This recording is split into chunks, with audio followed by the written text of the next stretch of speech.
Namasté, auditeur vagabond.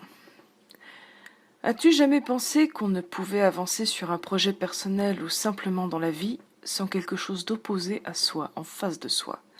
Une circonstance ou une personne en particulier font généralement bien l'affaire.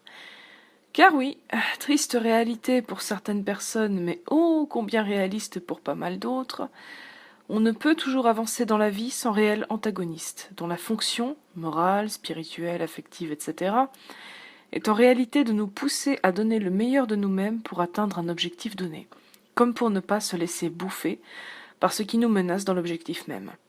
Jusqu'ici, rien de bien extraordinaire. Mais le véritable enjeu n'est pas là. Le problème est le suivant. Tu veux le meilleur pour toi, pour les gens à côté de toi un peu aussi. Tu serais prêt à presque tout pour l'avoir, quitte à t'oublier toi-même. C'est une chose. Mais comment recracher la colombe porteuse de paix et d'unité après avoir avalé le tigre qui menaçait tes ambitions? Et sans devenir toi-même un tigre? Vaste question, hein? Et pourtant tellement simple. Devenir tigre serait déjà te trahir éthiquement parlant, surtout en ce qui concerne les personnes d'un tempérament tellement calme à la base que beaucoup de monde les apprécie. Devenir soi-même le tigre contre lequel on lutte est la pire connerie à faire pour que toute chance soit compromise de sortir un jour une colombe de soi-même. Devenir tigre dans ce contexte, c'est quoi? C'est devenir tous ses défauts, tous ses vices, toutes ses failles contre lesquelles on s'est acharné à lutter pour atteindre un objectif positif et porteur. C'est le remède pire que le mal, comme on dit.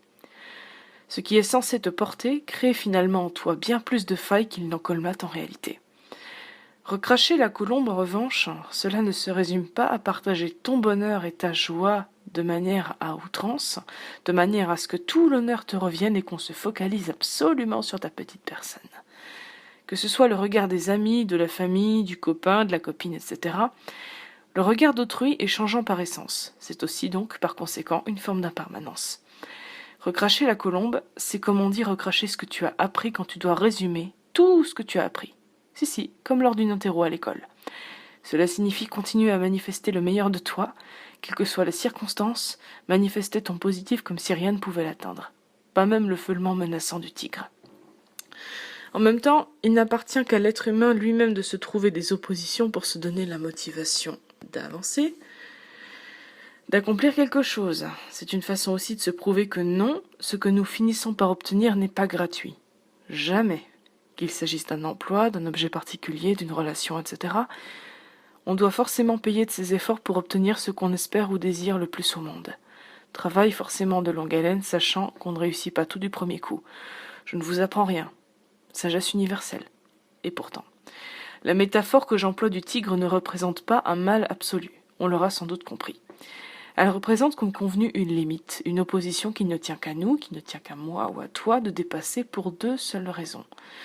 Nous prouver, te prouver, me prouver que moi-même, ou toi, ou n'importe qui d'autre, bref, me prouver que je suis capable de ne pas dépendre de cette limite pour mener les choses comme je l'entends. Et me prouver que je suis capable d'atteindre mon objectif.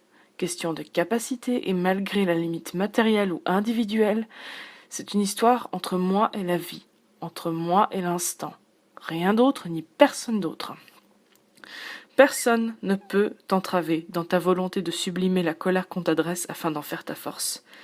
Et personne ne doit t'inciter à frapper plus fort que ce qui vient de te frapper. Ce genre de décision t'appartient à condition de ne pas impacter la suite de ce pourquoi tu t'es battu. D'où l'intérêt de répliquer de la plus pacifique des manières en règle générale face à ceux qui te menacent. L'indifférence triomphante ou la douceur de caractère, bien plus appréciée qu'une attitude permanente d'intimidation. À ton tour d'engloutir la bête.